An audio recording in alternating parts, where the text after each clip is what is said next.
Joo, tervetuloa seuraavaan Excel-videoon. Tässä nyt aiheena taulukon muokkaus ja siihen kuuluu rivien ja sarakkeiden lisääminen ja poistaminen ja myös rivikorkeuden ja sarakeleveyden säätäminen. Ja tässä meillä on nyt yksinkertainen taulukko, missä on otsikoina nimi, ikä, paino, pituus ja sitten meillä on tässä 4 henkilöä, Anna, Kalle, Perttu ja Ulla. Ja tässä on ne ikäluvut, tässä on paino ja tässä on pituus. Periaatteessa tuolla sisällöllä ei ole mitään merkitystä, mutta onhan se vähän mukavampi, jos siinä on jotain järkeäkin, että pystyy seuraamaan noita toimintoja. Mutta nyt olisi kysymys siitä, miten me pystymme lisäämään tähän sarakkeita. No otetaan tässä nyt esimerkki. Tässä olisi yksi sarake, missä meillä on nyt se ikäluku tai ikäluvut. Nyt voisi ajatella, että meillä on ikä, paino ja pituus. Jos nyt olisi niin, että me haluaisimme lisätä tähän vielä kenkäkoko esimerkiksi, ja halutaan sen luvun tähän ikä- ja painon väliin, sitten voisi tässä nyt ajatella, että lisätään yksi sarake, ja sen pystymme tehdä sillä tavalla, että painamme täällä ylhäällä, missä on se D-sarake, otsikko, vasen hiirtä, ja sitten tämä sarake on maalattu, ja sitten me pystymme painamaan oikea hiirtä, ja sitten tulee tämä valinta esille, ja sitten tässä on kohta, missä lukee lisää, ja me voidaan kokeilla, mitä sitten tapahtuu, kun me painamme tämän. Eli silloin Excel lisää meille yhden sarakkeen tähän kohtaan. Eli se toimii aina niin, se sarake, mikä on maalattu, se siirtyy sitten yhden sarakkeen oikealle, niin kuin tässäkin tapahtui, ja sitten se uusi sarake tulee sen paikalle, minkä me maalattiin ennen. Eli mä voin näyttää sen tässä uudestaan. Meillä on tässä nyt paino, ja mä maalan tämän E-sarakkeen, painan oikea hiirtä, sitten painan lisää, ja sitten tämä painosarake siirtyi yhden sarakkeen oikealle. Ennen tämä oli E-sarakkeessa, nyt se on F-sarakkeessa, ja siihen kohtaan, missä ennen oli se paino, siihen tuli nyt tyhjä sarake. Mä voisin tässä nyt saman tien näyttää myös, kuin poistetaan yksi sarake. Kun meillä on tässä nyt 2 uutta saraketta ja me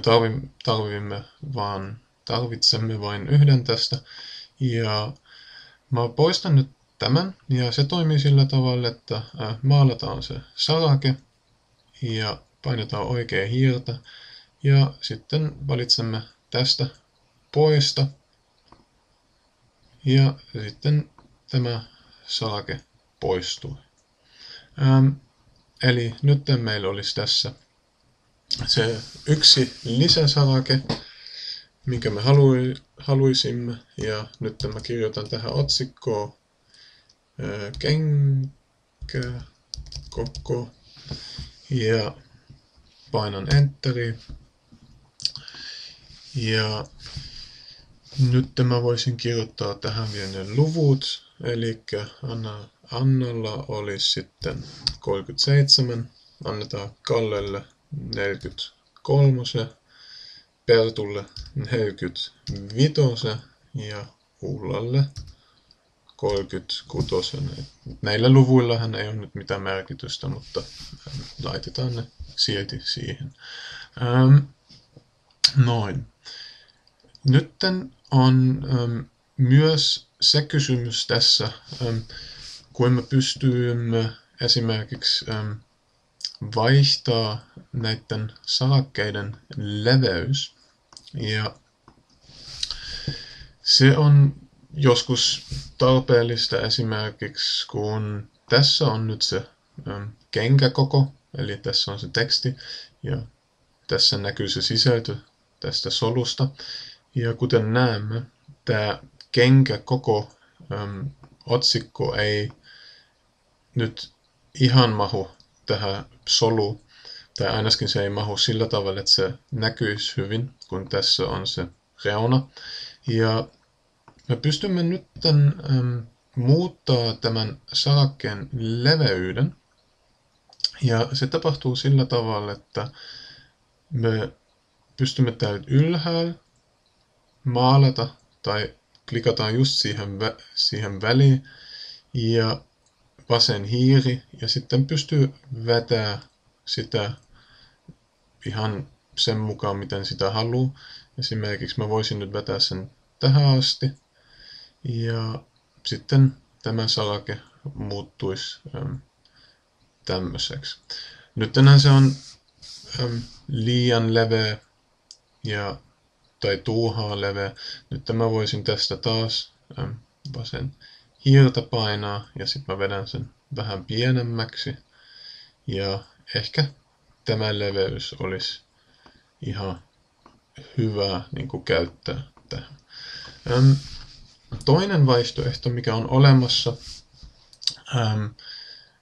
jos menee tämmöisen reunaan, yhden sarakkeen reunaan, esimerkiksi meillä on tässä tämä ikäsarake, ja tässäkin voisi nyt ajatella, että se on liian leveä, kun meillä on tässä se ikä, se otsikko on hyvin lyhyt, ja sitten nämä numerot, mitkä on solujen sisään, nekin on lyhyet, ja tämä voisi niin kuin vähän kapeammaksi säätää tämän sarakkeen.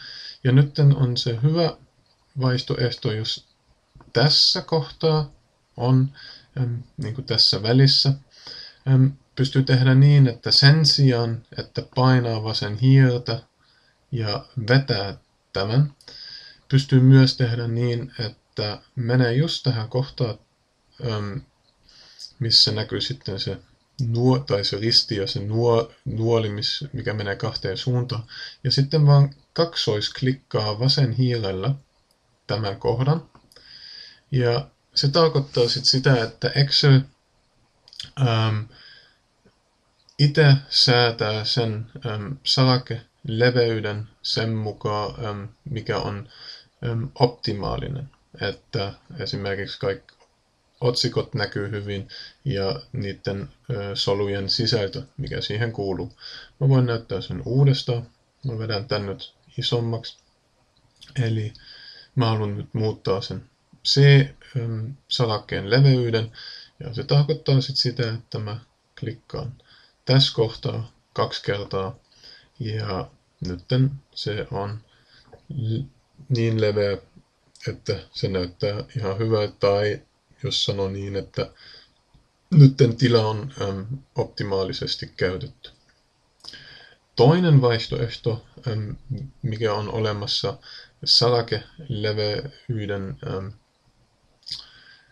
muuttamiseen, on, että menee esimerkiksi tähän sarakeotsikkoon, painaa sitten oikea hiirtä ja sitten tulee tässä alhaalla kohtaan, missä lukee sarakeleveys ja sitten pystyy klikkaa sitä ja sitten tulee tämmöinen pieni ikkuna näkyville ja tässä lukee sitten sarakeleveys ja 2,86.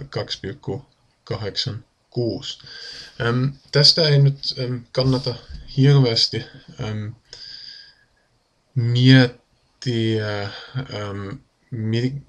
mikä yksikkö tämä on.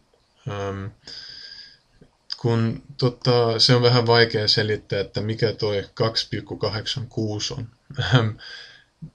Tärkeä on tässä vaan tietää, että se on se sarakeleveys, ja jos haluaa esimerkiksi sen sarakkeen niin kuin, kaksinkertaisesti tai niin kuin 2 kertaa niin leveäksi kuin se nyt on, sitten pistää vaan sen tuplan tähän siitä 2,86. Eli no, sanotaan nyt, että se olisi 5,6 olisi se kaksinkertainen, anteeksi, eli 5,6 ja painetaan OK.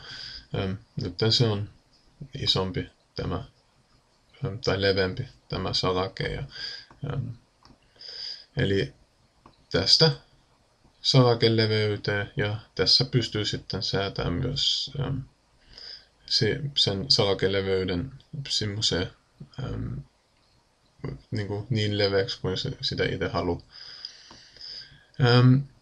Yksi vielä tässä, mikä kannattaisi tietää, on, että me pystymme maalata esimerkiksi 3 sarakettakin. Ja silloin kun 3 saraketta on maalattuna, me pystymme painamaan tässä sitten sitä kohtaa taas, mikä on niin kuin E ja F:n välissä se viiva, ja sitten kun tulee tuo risti näkyville, missä on ja sitten se nuoli kahteen suuntaan, sitten me pystymme taas kaksoisklikata vasen hiirtä, ja sitten se muuttaa automaattisesti kaikkien sarakkeiden leveys, mitkä oli maalattuna, optimaaliseksi.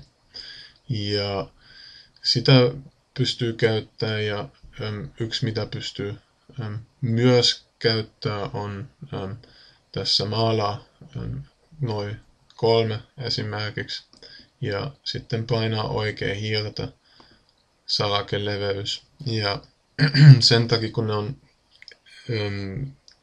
kun niillä on eri leveys tässä tapauksessa, silloin tähän ei tule mikään arvo näkyville, eli se on tyhjä, mutta sitten pystyy lisätä esimerkiksi, no sanotaan nyt lisään tuohon 8 ja sitten painan OK. Silloin sitten jokaisen sarakeleveys muuttuu 8. No mä valitsen tässä nyt mieluummin sen optimaalisen leveyden, ja sen mä teen taas sillä, että menen siihen reunaan, vasen tai oikea reunaa, ja painan sitä 2 kertaa vasen hiirtä täällä ylhäällä. Nytten oli myös kysymys siitä, miten me lisätään yhden uuden rivin ja sitten myös rivi korkeus, ja se on periaatteessa ihan sama juttu kuin tämä sarakeleveys ja sarakkeiden lisääminen ja poistaminen.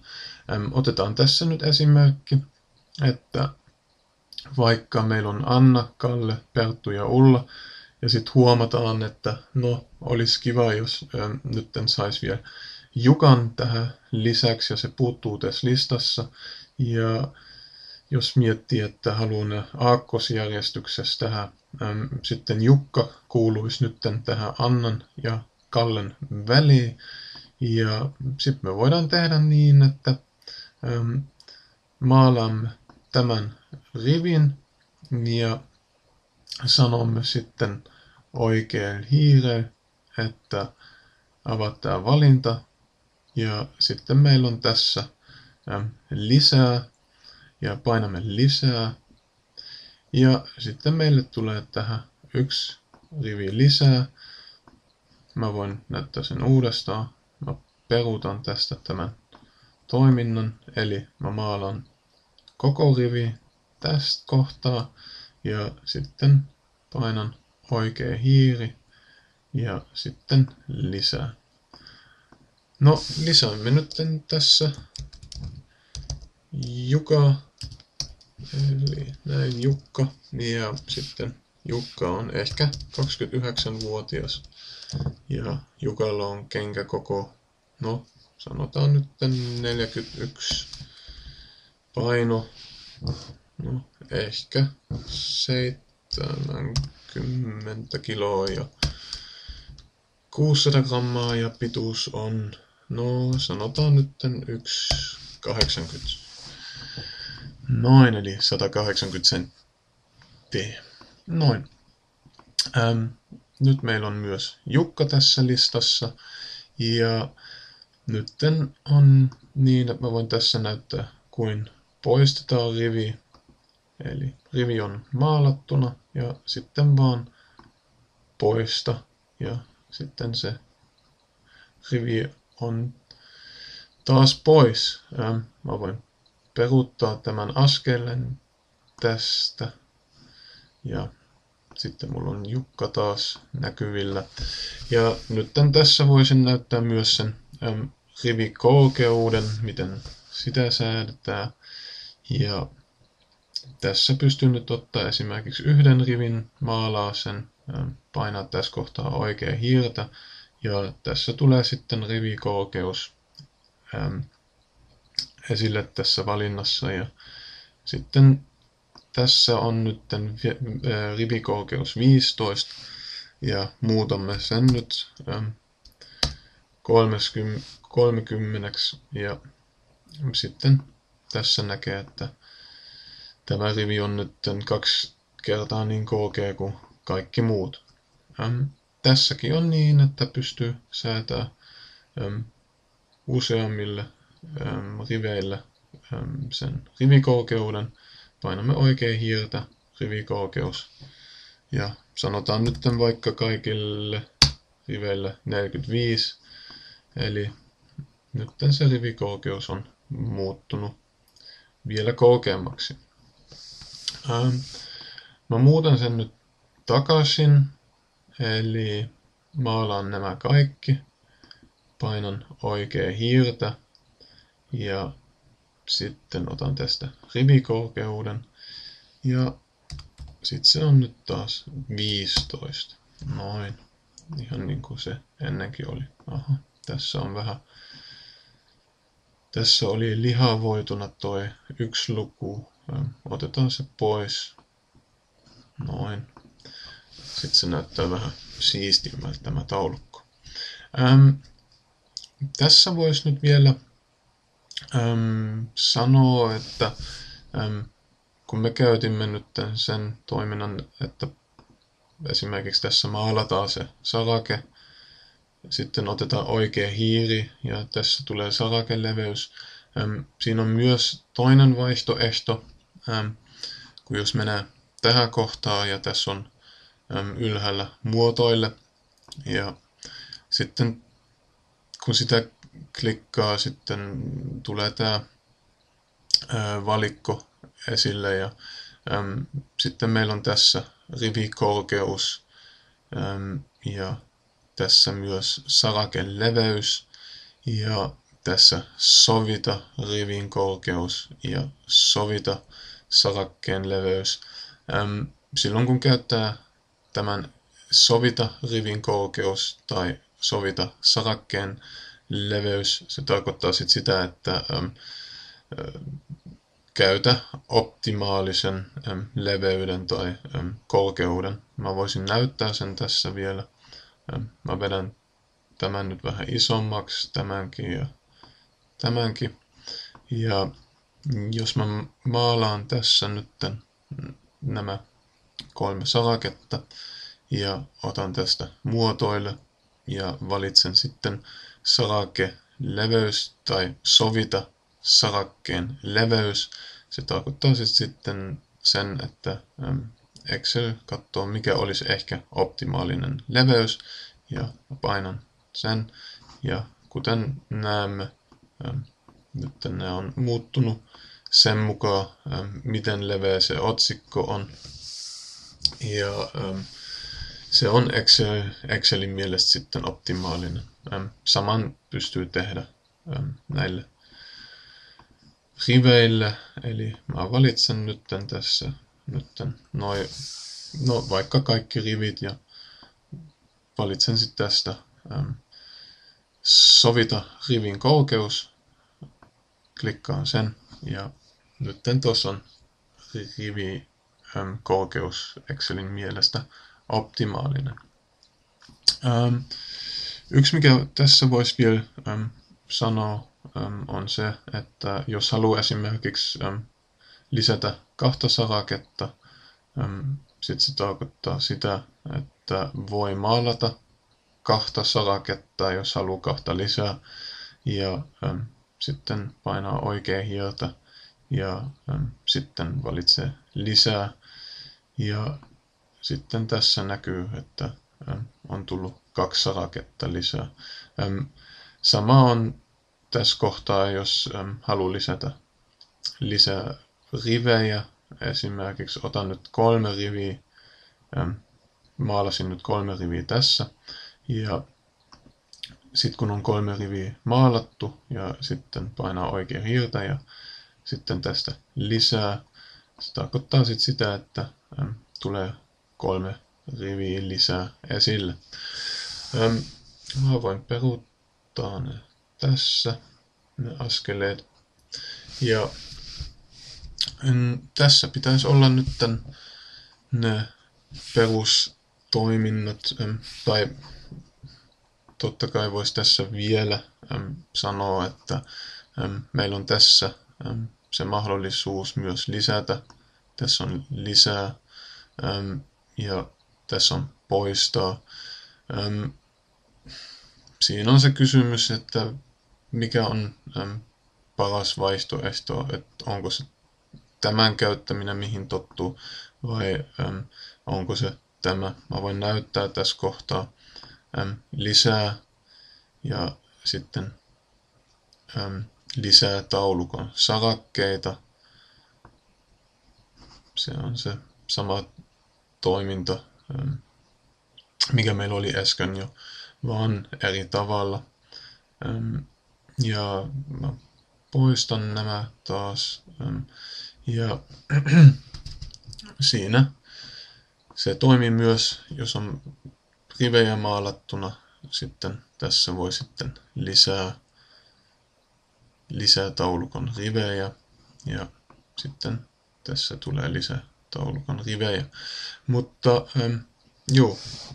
sen täytyy sitten itse vähän katsoa, että jokaisella on vähän oma maku, oma mielipide, mikä on paras vaihtoehto, mutta tämä on sitten ainakin pitäisi riittää, että tietää, mistä saa lisää rivejä, miten niitä saa poistettua ja miten saa rivikorkeuden ja sarakeleveyden säädetty. Kiitoksia.